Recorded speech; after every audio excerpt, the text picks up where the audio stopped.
21st Century Entrepreneurship with Martin Piskarik. Right now, the market, the way I look at it, and I've been doing this for 35 years soon, it's an unbelievable opportunity for prospective business buyers, unlike what I've seen in many decades.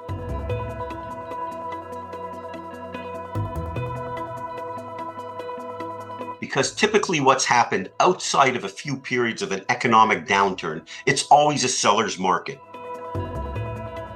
And the reason why it's a seller's market when it comes to selling businesses is there's always a drastic shortage of good businesses for sale.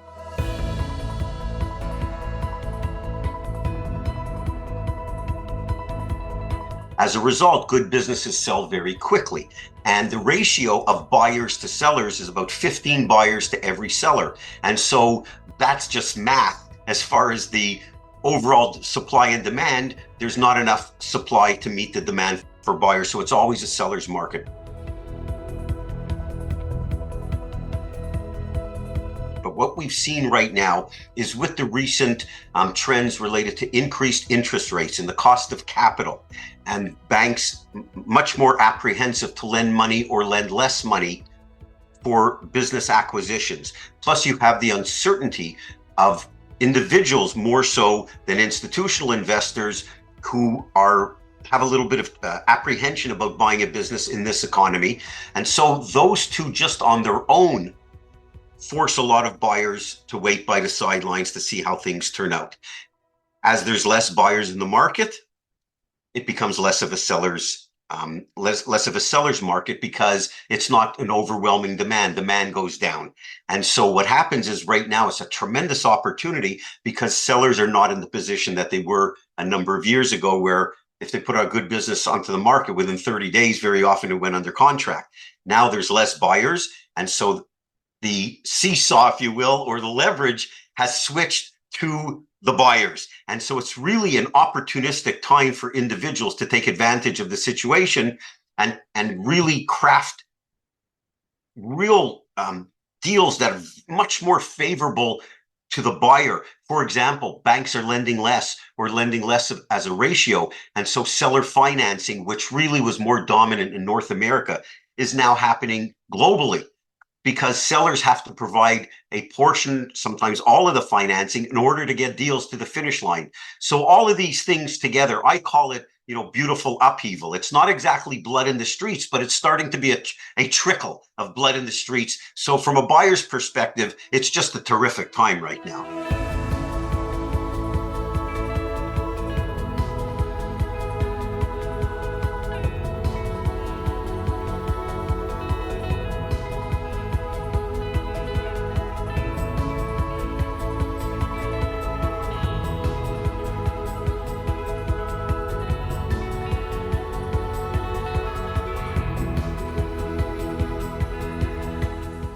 So as I've mentioned, I've been in the space of M&A for almost 35 years now. With M&A, it's just, as we all know, it's a very fancy word for buying and selling businesses. And I've been in all aspects of it. I started out when I was 29 years old. I had made my first acquisition, and I was forced to buy a business because I made a stupid mistake in the stock market, blew almost all of my savings, blew $60,000. I didn't have much money left. And I was at a job which I really enjoyed, but I realized I had to put myself in a position where there was no limit to my upside in order to recover the money that I had so stupidly blown. And I had a couple of options, which was either start a business or buy a business. And it became apparent to me very quickly that startups, the high percentage of failure rate among startups, so would be a much better path for me to buy an existing business. So what I did is I actually started something very small just to get going. And very, very shortly thereafter, within a couple of months, I purchased a business that was complementary to what I was doing, added that on. And as the years went by, over the course of a number of years, I purchased several companies. I've since purchased 13 businesses plus one co-investment, and a wide variety of enterprise values, from like $50,000 to over $200 million.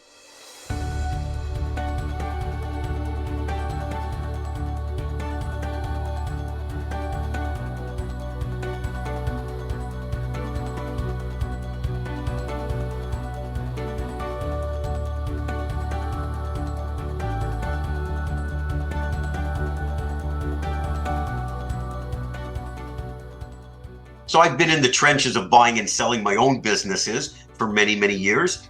And then as a result of one acquisition that I was looking at, I had exited one company for quite a nice upside financially and decided to relocate to Florida and was looking at some other acquisitions. And as the deeper I looked at it, the more confusing it got. And had it not been for the amount of time and years that I'd been looking at and buying businesses, I probably would have gone ahead with the purchase. It was only because I had a lot of experience looking at these businesses that I was able to identify the problems that were inherent in the business. And it's sort of funny because it's not even like I could identify the problems. I was looking at this and saying, the more I dug, like with every question that I came up with generated 10 more questions, and I could never figure out the business. They were moving money around from different companies, nothing illegal, or I wouldn't say fraudulent by any means, but I could never figure it out. There was a lot of commingling. They had multiple companies. They were taking revenue from one, paying employees in the other. So it was just so confusing that I decided to back out of the deal. And I remember thinking, the average person who didn't have the benefit of my experience buying businesses more than likely would have bought that business. And it's not that I'm that smart. I've been doing it a long time. And it got me very intrigued with the idea of what does the average person do? I'm not talking about Harvard MBAs. I'm not talking about private equity firms. I'm talking the average individual who has hopes and dreams and aspirations to get into their own business. What do they do as far as resources to help them along the way?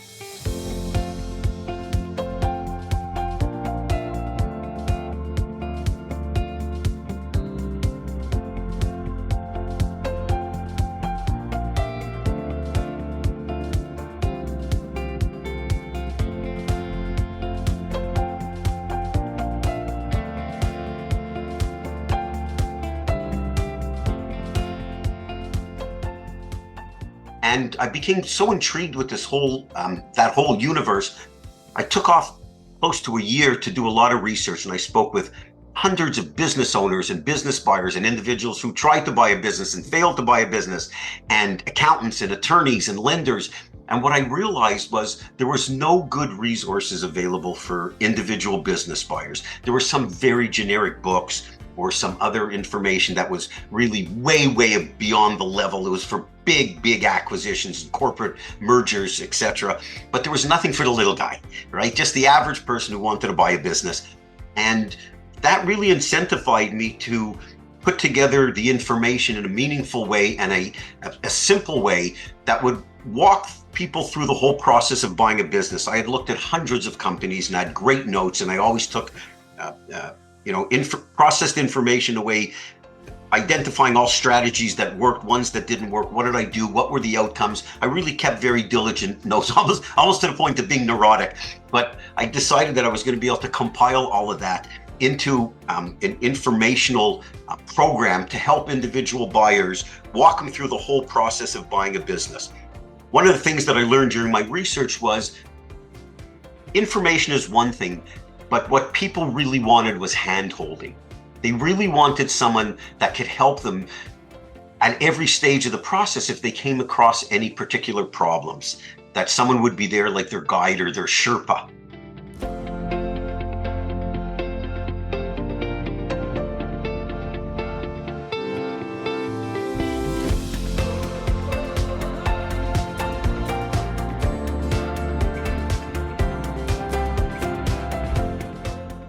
And one of the other things that I learned during my research was when it came to informational products, people were generally disappointed. In other words, the hype that people presented the information with before people bought very rarely lived up to the expectations, and people found that disappointing. There was a lot of information related to investments in real estate, etc. So combining all of that, they said, I'm going to put this information together in a way that's going to teach people what to do, how to do it, and every step along the way, what they need to know, how to do it. And at every particular step, I was going to make sure that I would provided and made myself available to them for any questions, free advice. In other words, every step along the way, when they had questions, they would able to contact me directly. And I spend, outside of having these wonderful conversations with yourself, I spend my day on the phone and answering emails from individuals. And the third piece was this wasn't driven by money. I just wanted to help people. And it's been the mission of the company to this day is help is above everything else. And said, you know what? I don't want anybody to be disappointed. I don't want anybody to buy information from us and then it not meet their expectations. So we give people actually a lifetime guarantee.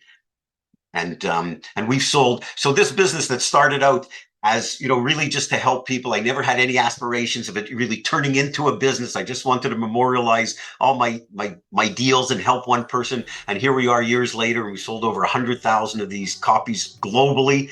And it's just, we've helped so many people. It's just been a fantastic story. And I've had some great success from businesses I bought, but we just get such terrific feedback.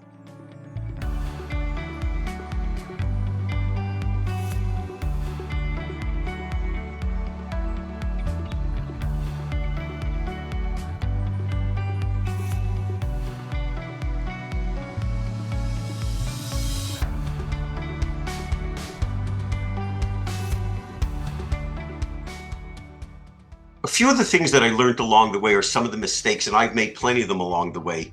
And as I spoke to a lot of individuals who never ended up completing the transaction, there's some common things that impact individuals who are looking to buy a business and mistakes that are really commonplace. Just to give you a couple of examples, and it's understandable because most people have never done this before. So what they think is the right way of going about doing this makes sense to them, but it actually doesn't make sense at all when you think about how it's supposed to be done in the right way to have a good outcome. And one of the things, for example, is people's tendency when they think that they are interested in buying a business, they'll jump online, start looking at countless business for sale listings and all the different business for sale websites. And they look at one business after another, trying to figure out which, if any, is right for them. And that's actually the complete ass backward way, because the first thing that you need to do is you first need to get aligned with what type of business is right for you. Now, that doesn't mean that's very different from what is the right business, because the right business, maybe, it's a good business with solid fundamentals, but it doesn't mean it's right for you as an individual. And so you have to really get in tune with what is the right business for you. And the best way to do that is, speak to colleagues, friends, bosses, former workers. What is your greatest skill set? Because people tend to confuse experience with expertise. Just because you have experience in a certain industry doesn't mean that makes you an expert in a particular skill set. It's what is it that you do best? What is your greatest skill set? That's expertise. That's not experience. And so you want to go out and visit a bunch of different businesses in different sectors and figure out which business matches your greatest skill set. And what we've been telling people for years is whatever it is that you do best has to be the single most important driving factor of the revenue and profits of any business you consider purchasing. And business buyers make a terrible mistake because they think that if a business is a good business, that means it could be good for them. It's not the case at all. If it's a good business run by the wrong person, you'll go out of business pretty quickly. The second thing is people have a tendency to focus too much on the financials. Now, don't get me wrong. The financials are important, but the financials are math. They are or they aren't. And so you look at the financials and they make sense or they don't make sense. You can't get too crazy when they're spending all your time with the financials, because again, that is typically the easiest part of the equation, being able to take and dissect the financials, even if you don't have a lot of experience, because even with help with an accountant, you can get to understand the financials. It's binary, right? As far as the financials are concerned. Another part where people make a terrible mistake is they're looking for a perfect business, and the perfect business doesn't exist. Every business has blemishes and warts. And so as long as you can mitigate for those risks, then you have to be able, if you can't get over the fact that there's going to be some element of risk involved, if you want to solve for as many as possible, that's the life of an entrepreneur. And so you can't keep thinking about, I'm going to look for the next one. I'm going to look for the next one, the next one. That's perfect, because a perfect business absolutely does not exist in any way, shape, or form. So those are a couple of things that people where they run into trouble consistently. And when you take those three, and there's a number of other ones as well, that's why people in this world, the industry statistics are terrible. 94% of the people who begin the search to buy a business never complete a transaction. Our numbers are almost the complete opposite. 82% of our clients who use our material, follow our consulting, buy a business in 6 months. But those pitfalls are what really throws up a wall for people, and they don't know how to get around it, and they don't know how to get over it. So clearly, getting in touch with what is the right business for you, understanding there's no such thing as a perfect business, and realizing that the financials are just part of the equation related to it. Those are certain things that people, they really handcuff people.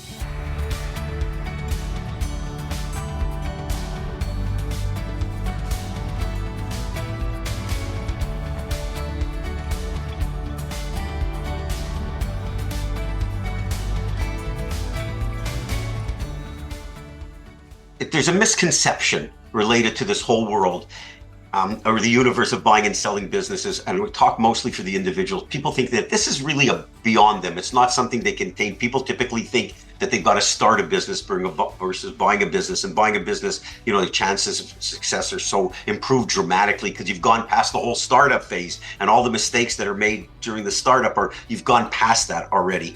And so this is very doable by people. This is not just for rich people, or this is not just for big companies, regardless of the size of business. For me personally, I bought businesses from $50,000 to over 200 million. Our clients are similarly in that range, from very, very small Main Street USA businesses to very large businesses that they've acquired, and as they go along. And it reminds me of a couple of people, and we actually have a couple of their testimonials in video on our website, because they're such compelling cases. And one of these individuals' name is Don Wilson, and his son Anthony. They started off, they invested $30,000 and bought a candy store in Oklahoma, and they bought it just to. He didn't have his business career, his profession, his job had ended, and he was looking for something else to do, and thought his son was going out to college, and maybe he'd get involved in some sort of business and keeping his wife involved. And they ended up building that up to multiple stores. It was a wonderful journey. He talks about, he said he just, every time he ran into a problem, he said, I just kept reading the book. And we spoke a number of times during this whole journey, and he bought other businesses, and he made some mistakes. Some other ones that went south, but he got into the spirit of entrepreneurship, and he ultimately ended up exiting for over $6 million from that little $30,000 investment. And, if you watch Don or listen to Don, I mean, he's just a humble, down-to-earth, blue-collar guy, very easy to identify with, no airs about him. He doesn't come with any fancy background or anything of that nature, and he's proof positive that it's doable. I mean, it's one thing for me to sit here and say, I never went to college, and I've been very lucky in my career and what have you, but there's, living proof of an individual like that. And another individual who I just met with recently, because the group that he's involved in asked me to come in and provide some educational material for they're underwriting some buyers to acquire businesses. His name is Mike Miller. Him and his partner Iggy Domagalski, they bought my course many years ago. And keep in mind, I have this around for 20 years. It's constantly updated. What it looked like 20 years ago isn't what it is now. And it's much more robust and comprehensive. But they started buying smaller businesses, and they started building them on and bolting them on. They're both very bright guys and terrific leaders and wonderful men. I mean, they spent a bunch of days with them not long ago, and they're terrific guys. With Mike, Iggy wasn't able to attend, but they started buying smaller businesses. They built them up. They kept growing them and growing. They built them up to over $200 million in revenue, and they sold out for over $100 million. Now, that's a big spread, right? But it's the point being that, to give some context to people, that the process of buying a business is by and large the same, whether you're buying, a $30,000 business or generating a business for $100 million. There's only a few steps in the process, maybe related to structure or the financing. Other than that, the process is the same throughout and globally. There's just a few peculiarities related to deal size or where you're located. And so, the point being is, people should understand that this whole process is doable. It's not just for rich people. It's not just for big companies. Someone who wants to get into entrepreneurship and has any even a drop of entrepreneurial blood running through their veins, this is very doable.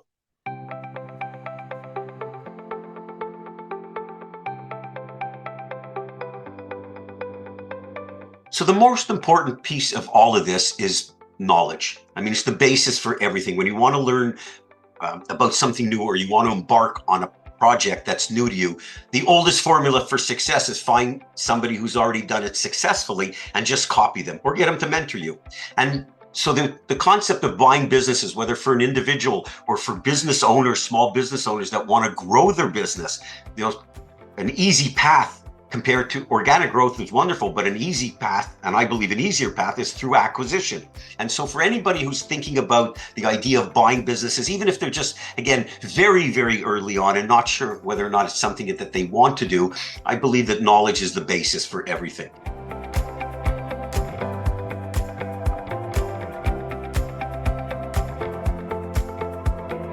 And so what we've tried to do on our website, and I think we do a very good job of it, is we provide a wealth of resources, free resources, reports, guides, articles, hundreds and hundreds of articles on the subject that breaks down the whole business buying process. And you could read articles related to selecting a business or valuations or due diligence or dealing with business brokers or financing the purchase negotiation. So there's just a ton of information. So I would invite anybody who has any level of interest to go to our website. It's richardparker.com, and you can immerse yourself in the world of knowledge related to buying businesses. And I'm sure they're going to find some very intriguing and helpful information.